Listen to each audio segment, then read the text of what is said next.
మేము వచ్చేస్తాం చేర్చుకోండి, కాంగ్రెస్కు బీఆర్ఎస్ ఎమ్మెల్సీల రిక్వెస్ట్. దాదాపు 25 మంది ఆసక్తి, అధికార పార్టీ నిర్ణయం కోసం వెయిటింగ్ అంట.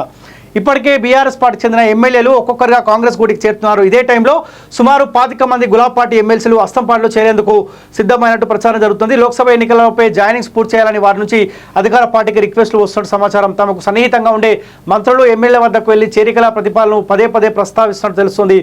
ఎమ్మెల్సీల చేరికల విషయంలో తాము ప్లాన్తో ఉన్నామని ఓ సీనియర్ మంత్రి వెల్లడించారు. ముందు అసెంబ్లీలో 26 మంది ఎమ్మెల్యేలను చేర్చుకోవడం మా టార్గెట్, ఆ తర్వాత ఎమ్మెల్సీలపై ఫోకస్ పెడతామని వివరించారట. చూడు 25 మంది పైగా ఎమ్మెల్సీలు కాంగ్రెస్ పార్టీ కండవ కప్పుకోనికి కాంగ్రెస్ పార్టీ సంబంధించిన మంత్రుల చుట్టూ తిరుగుతూ ఉన్నారట. ఏమి మిగలదు ప్రజలారా, ఏమి మిగలదు. బీఆర్ఎస్ పార్టీ 1% కూడా మిగలదు. ఏమన్నా మిగిలితే కేటీఆర్ కూడా బయట ఉండే అవకాశం ఉండదు. ఆయన ఏదో కేసులో లోపడేస్తారు. కేసీఆర్ పెద్దన కాబట్టి ఆయన ఏమన్నా వదిలిపెట్టే ప్రయత్నం చేస్తారా, లేకపోతే ఆయన ఇరవై ఫామ్ హౌస్కే పరిమితం అవుతాడా చూడాలి. ఏం మిగిలినా కేసీఆర్, కేటీఆర్, కవిత తీహార్ జైలు, ఈ ముగ్గురు నలుగురే మిగులుతారు. హరీష్ రావు కూడా ఆ పార్టీలో ఉండే అవకాశం ఉండదు.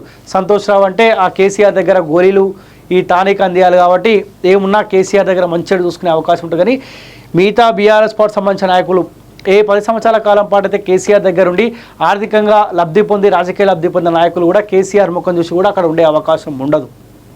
ఏమి మిగలదు. ఏం మంచి చేసిరని, ఎవరికి మేలు చేసిందని చెప్పి ఇక ఎమ్మెల్సీలు కూడా రెడీగా ఉన్నారట.